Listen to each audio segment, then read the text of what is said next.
Air sign, Aquarius, Gemini, Libra. Kamusta po kayong lahat? Okay, so air sign, maraming salamat po sa walang sawang pagsubaybay sa ating pong mga reading.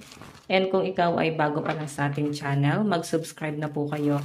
And i-click mo na rin yung ating notification bell para lagi kang updated sa ating mga bagong upload, okay? So air sign, tignan natin gabay, kapalaran mo. Gabay kapalaran po ni air sign, Aquarius, Gemini, Libra. Okay. Five of Coins, financial hardship, left out in the cold struggle. So, pag pinakita guys yung Five of Pentacles, kahirapan to sa pera. Okay? So, yun pa sa inyo guys, nasasagap ko na grabe naman yung pagiging workaholic nyo. Okay? Parang pinagtsatsagaan mo naman yung trabaho mo, nagpapakahirap ka naman sa lahat ng aspeto, pero parang feeling mo, hindi ganun kaayos yung finances mo. And may pinapakita sa akin dito, water sign, air sign. May pinapakita sa akin dito, air sign, na parang feeling mo walang tutulong sa inyo. Parang pag wala kang ginawa, kawawa ka. Parang ganon. So, parang kailangan meron kang gawin. Kasi kung wala kang gagawin, walang tutulong talaga sa inyo. Kahit person mo pa. Feeling ko, pwede kang tulungan ng person mo, pero sobrang limitado. Okay? Ayan yung nasasaga po rito, guys. Parang kailangan, meron kayong maibuga. Parang ganon. Hindi kayo dapat maging pabigat. Yan yung nasasagap ko dyan, air sign, okay? Tignan pa natin air sign. Ginagawa naman ng mga air sign ng lahat eh. Nakakita ko ma-discard yung mga air sign. May nasasense lang ako dito guys na maaaring pagbabagong nangyayari pagdating sa yung finances. Hindi na siya katulad ng dati na parang kumikita ng malaki. Parang ganyan. Okay, tignan pa natin guys.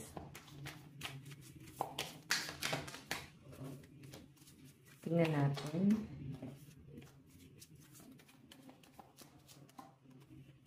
Meron tayong King of Swords, Intelligence. Okay, Head over Heart, Logical. So, ito kasi guys, pag naka-reverse na babasahin natin. Okay, sa nakikita ko naman sa mga air sign dito, hindi naman kayo nagiging boastful. Napaka down to earth ng energy nyo. So, kung ano man yung nararating mo sa buhay, sa nasasagap ko dito air sign, parang ano ka, sobrang humble lang, hindi ka nagiging mayabang sa kung anong narating mo. Hindi mo yan para ipagyabang.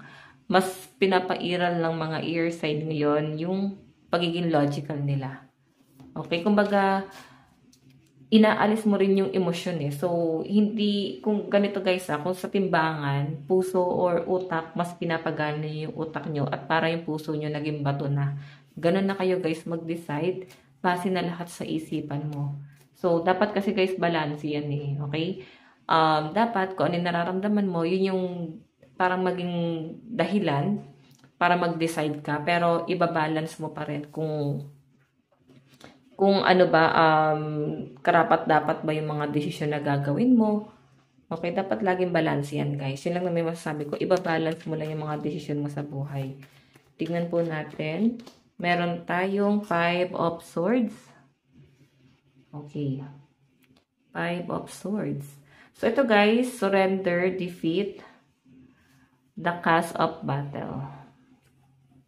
So, sa malinaw na pinapakita sa akin dito, air sign, feeling ko, hindi ka nagpapatalo. Okay? Marami nang sumuko. Parang ganun eh. Pwedeng sa kung ano man yung pino-pursue mo. Yung iba sa inyo guys, pwedeng nawalan na ng pag-asa. Or pwedeng sa miyembro ng family, ikaw na lang yung parang napaka-positive mag-isip. Ayan. And parang sila guys, nawalan na sila ng pag-asa. Okay? So, titignan pa natin guys, ano yung ipapakita yun.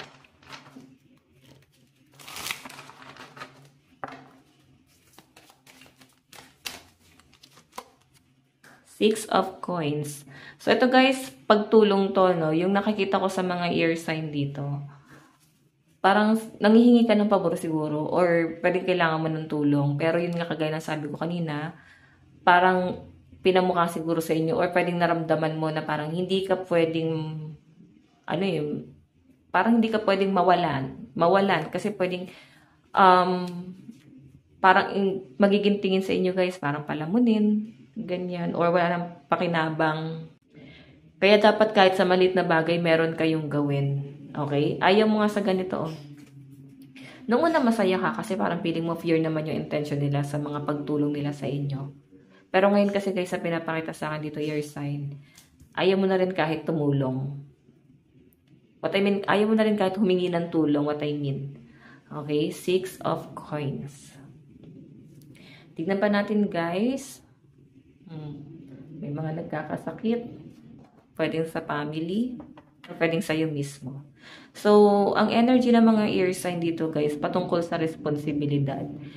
Nandun kasi kayo guys sa point na parang ikaw yung pinakamababa, or pwedeng ikaw yung walang trabaho, or pwedeng ikaw yung parang hirap na hirap gumalaw, pwedeng walang natitira sa inyo. So, nakikita ko dyan air sign na pagka wala kang ambag, nasa gilid ka lang. Parang ganun. Pag wala kang ambag sa family or kahit na kanino, parang feeling mo, wala ka lang. Okay? Kaya ngayon yung pinagsusumikapan ng mga air sign dito, yung maging kapaki-pakinabang yung kanilang buhay. So, pwede guys, eto ha, timeless naman yung reading natin. Pwedeng nangyayari na sa inyo or sa hinaharap or pwede sa mga susunod na buwan. Okay? So, limitahan mo rin yung tumanggap ng tulong ng ibang tao kasi baka maging sumbat pa yan or mahirapan ka, baka piling mo maging trap pa sa inyo yan. Tignan natin guys, ano pang ipapakita? Meron tayong 7 of Wands. Okay, so sa pinapakita sa akin dito, ear sign, 7 of Wands, parang nahihirapan ka, no? Ayan. Parang disappointed yung mga ear sign dito. Parang feeling mo, parang nung una kasi nagsisimula ka pa lang dito, akala mo madali lang siya.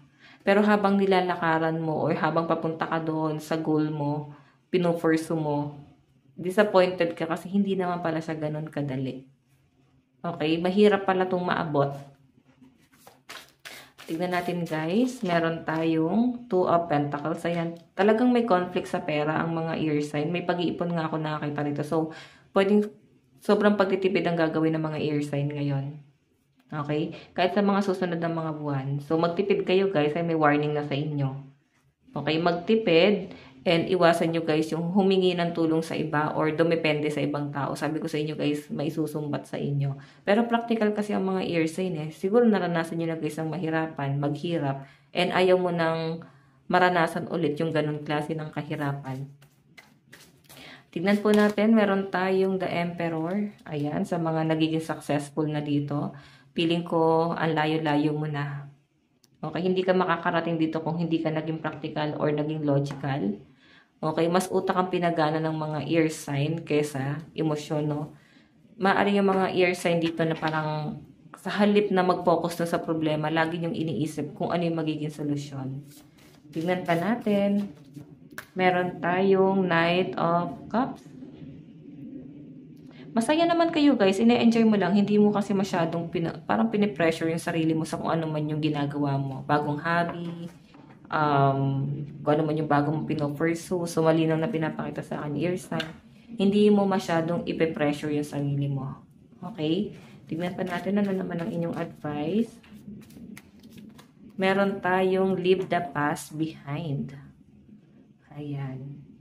So, kalimutan mo na yung nakaraan. Kasi, naya-apply mo siya ngayon sa kasalukuyan na parang feeling mo lahat ng tao gagamitin ka. Feeling mo lahat ng tao pag may pakinabang ka, lumalapit sa inyo. So, ganon. Naikukumpara mo siguro sa sitwasyon mo ngayon na meron ka na. So, parang nagiging mataas ka na kasi. Okay, parang paghihigante nakikita ko. So, kalimutan mo na to kasi nakakahadlang siya sa inyo. Ear sign, ito lang pong inyong reading. Maraming salamat po. Bye-bye!